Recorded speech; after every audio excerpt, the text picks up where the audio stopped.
Okay, how's it going, everybody? I hope you're all doing well.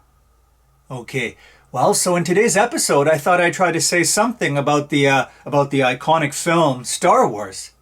So, suffice it to say, I think it's pretty clear that ultimately this is a story about good versus evil. I mean, this absolute binary of good and evil seems to be written all over the film. Actually, I'm not sure if George Lucas had this in mind, but in this binary, it reminds me quite a bit of Zoroastrianism. For those of you who don't know, according to Zoroastrianism, the world is constituted by a continuous war between the good forces, the forces of light, and the evil forces, the forces of darkness. And we have to choose which side we want to be on. Okay, but that said, Star Wars is not just a story about good versus evil. No, as a few commentators have claimed, what's more interesting is that it can also be interpreted as a story about human versus machine, or about soul versus body, or materiality in general. And I think that if that's true, this film is as relevant today as ever. Okay, so what do I mean by these distinctions? By soul versus body and by human versus machine? Well, think about it.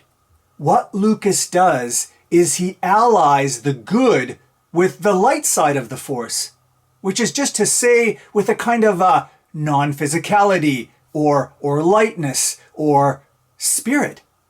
And he allies the bad with the dark side, which is to say with the material and the technological. So Darth Vader, of course, is emblematic of the one who has sold out his spirit for the sake of the mechanical or the material.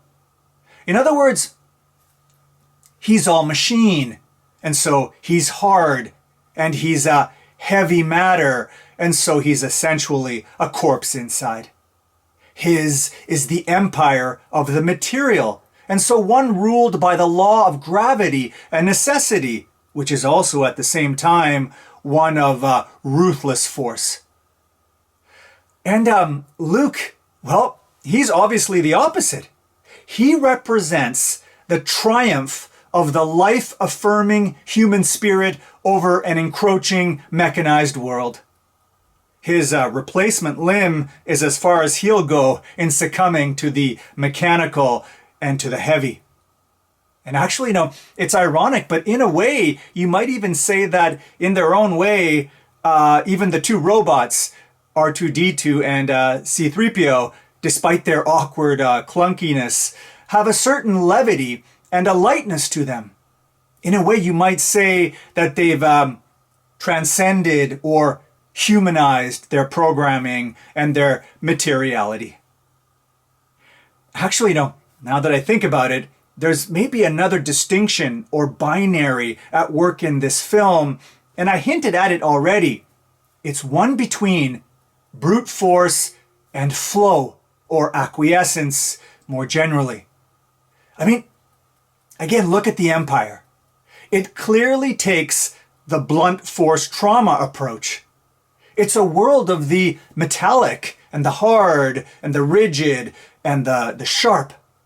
As one commentator put it, whether it's the awful brazen shriek of the TIE fighter or the menacing march of the stormtroopers or the imperial sprawl, it's all part of this loud and calculating and aggressive and materially lifeless and spiritless approach to things.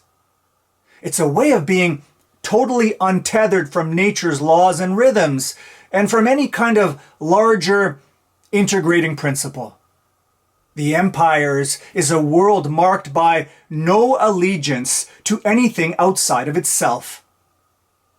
Well, okay, so as the Empire stands for a kind of brute will to power, the rebellion stands for something of the complete opposite, doesn't it? A kind of softness and acquiescence and attunement. Actually, ancient Taoism comes to mind here. And I think that Lucas probably had something like this in mind. For those of you who might not know, Taoism is a spiritual view of Chinese origin, and it's said to have originated with a man named Lao Tzu of the 6th century BC. Anyway, in Taoism, everything basically revolves around the concept of the Tao itself, which means something like way. And the way is supposed to be the way of ultimate reality and also the driving power in nature. Now, what is this power? Well, so that the famous metaphor in Taoism compares the Tao to water. So, well, why water? Well, because it's submissive and yielding, and at the same time can overcome anything by flowing. In other words, it's the very opposite of the sort of thing that we get from the attitude suggested by the empire, which is full of not flowing, but of coercing and full of big self-assertiveness and self-importance and ruthless acquisition. But with Luke and with Yoda, that's not what's going on. No, they use, of course, the Force. And with the Force, you have to let go, and you have to open yourself up to it. You have to allow your ego and your conscious effort to yield to a power not of its own. You have to stop flailing and thrashing and just float. And paradoxically, that's how the rebellion eventually prevails. The final battle of the Death Star, Luke turns off his tactical computer and uses the Force to hit the Death Star with his torpedo. And again, it's only by letting go and by letting the Force flow that the massive mechanical Death Star can be destroyed. I said at the outset that the themes and distinctions here make this film as relevant as ever today.